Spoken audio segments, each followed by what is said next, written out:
This is the George Webb Day 500 series summaries for May 2017. I'd spent all of April linking the Awans to the DNC and talking about the different types of phishing attacks through Act Blue and so forth that they might have done. And I also talked about a catalyst program within the NGP van software that could manage rat lines. I talked about the SEIU clubhouses used to manage kind of precincts, sort of as a precinct captain. And I talked about convenience stores and Javid convenience stores as being a way of, of marketing illegal drugs secreted away from hospitals and pain clinics. Well, May was all about Seth Rich. And Seth Rich, for me, never was the linkage to, or a story in and of itself. It was always the linkage between the SEIU and the DNC, and also SEIU and New York and Hillary for America, and also the DNC to potentially WikiLeaks. So I had coined a term here called school play, which was if we don't find any more data about Seth Rich, was Seth Rich just a cover for a secret agreement for the Awans taking data from the DNC and secreting it to Hillary for America in Brooklyn? That would explain a leak. It's a parallel construction. So was Seth Rich a parallel construction? Was Seth Rich a parallel construction for how data got to WikiLeaks as well? Well, that doesn't make as much sense. But what I did notice in going to Seth Rich's home and walking his last steps over and over, first in many days here in May and then later in August as well, is I kept going to this Shaw Howard University stop, walking by this Howard Theater. I think everybody remembers this. And this would be the walk of a rat line. This would be the walk of an SEIU rat line, where you would get the drugs out of the back of the Howard University Hospital. You'd walk down past Le Droit Park, Le Droit here it's pronounced. You would go past this convenience store, which is one of your Javid convenience stores, and then you would walk past the SEIU clubhouse here on First to your house. Okay, and Seth Rich had done this for 6 months. So Seth Rich had actually, every night walking home, was reminded now of something he had only abstractly knew on his computer screen, which was catalysts. Maybe the catalyst here in this case is the convenience store owner, or the catalyst is the guy who owns the motorcycle gang here at the clubhouse leader for these 12 guys who only work the late shift here. Who knows who the catalyst is and who Harold Ickes has decided the precinct captain in this sense is going to be, and who the donor is going to be. So maybe this is the volunteer, quote unquote, and maybe this is the donor, the convenience store owner, if you get what I mean, in a kind of a code way.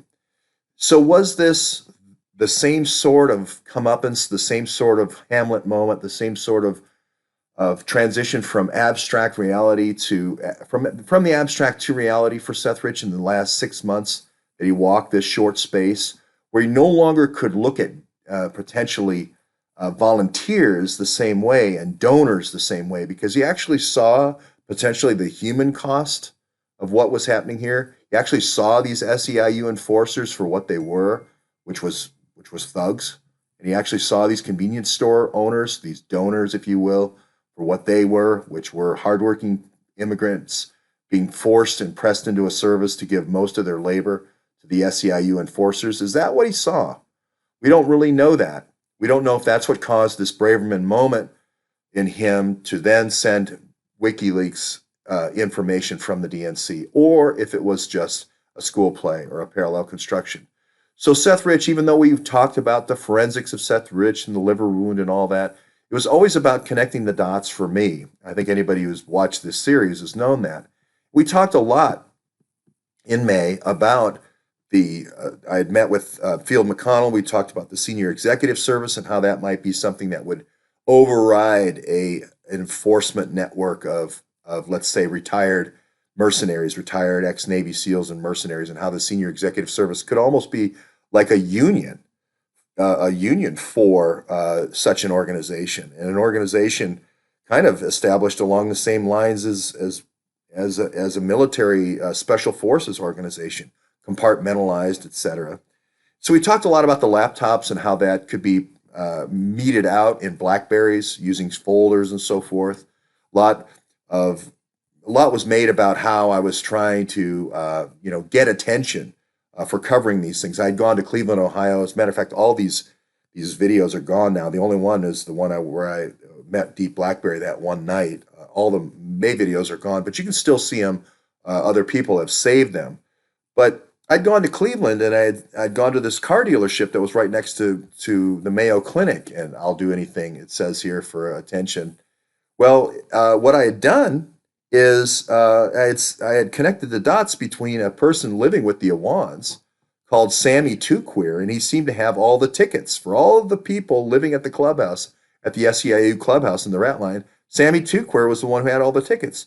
Well, it turns out Sammy Two Queer was the guy who had got all the tickets in Cleveland. He was the same guy who had got all the tickets in Atlanta. So is Sammy Two Queer kind of our drop box, our kind of our 1, 2, 3 drop box for all of our tickets? The first license we give an officer when we commit an infraction. We don't know.